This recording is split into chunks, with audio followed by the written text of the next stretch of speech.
Guys, welcome back to আজ বাচ্চা। আমি এখন ট্রেনে, তো এখন আমরা যাচ্ছি, আমরা শিলচর 2-3 দিন থাকলাম, থেকে এখন যাচ্ছি হলো আগরতলা। আমাদের আগে থেকে ডিসাইড ছিল শিলচর আসলে আগরতলা যাবো। তো গাইস আজকে ফাইনালি যাওয়া হচ্ছে, দেখি ওখানে গিয়ে কী হয়। And Silchar to Agartala trip কেমন হয় আমাদের সেটাও দেখা যাবে। সিরিয়াস দেখো, এখানে ইট তৈরি হয়, কত বড় জায়গা নিয়ে দেখো, ওয়াও সুন্দর লাগছে দেখতে।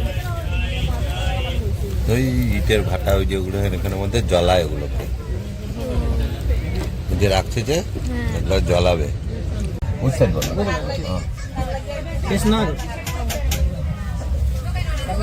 সো ফ্রেন্ডস, এখন জাস্ট টিটি এসে গেল। খাচ্ছ চানা? চানা? তুমি তো কি ঝুলছো? ভাজা চানা।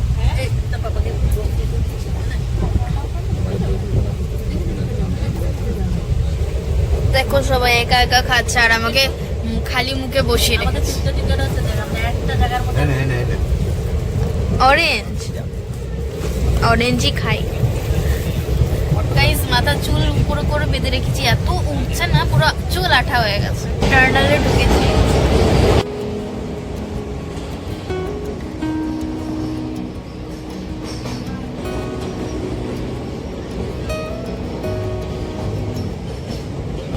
ছিল।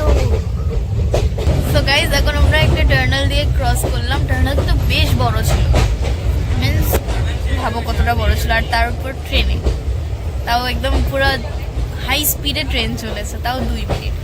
ভাবতে পারো কতটা বড় ছিল। অ্যান্ড কি বলছিলাম, গুয়াহাটি তো শিলচর নাকি অনেকটা টার্নাল আছে, আমরা তো পাইনি।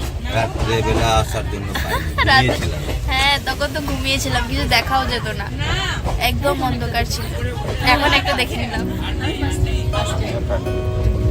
সো গাইস, সেকেন্ড টার্নালে ঢুকে গেছি। আরেকটা টার্নাল আছে দেখো, এটা অতটা বড় না, এটা ছোট্ট টার্নাল একটা, তাও দেখো।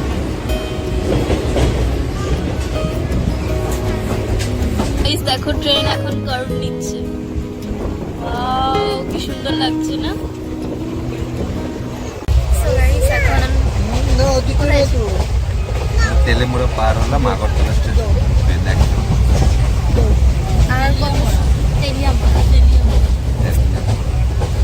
এখন তেলিয়ার মোড়ে আসছে। আমরা আগরতলা একটা মেইন প্রপারে, মানে স্টেশনের এখানে। আর বেশিক্ষণ নেই বলো। এসি ডাব্বা যাবে একদম।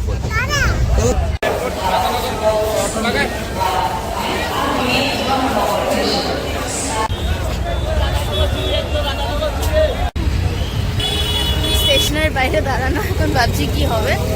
তো যাই হোক, এখন পর্যন্ত ব্লগটা এন্ড করি, আবার দেখা হবে নতুন একটা ব্লগের সাথে।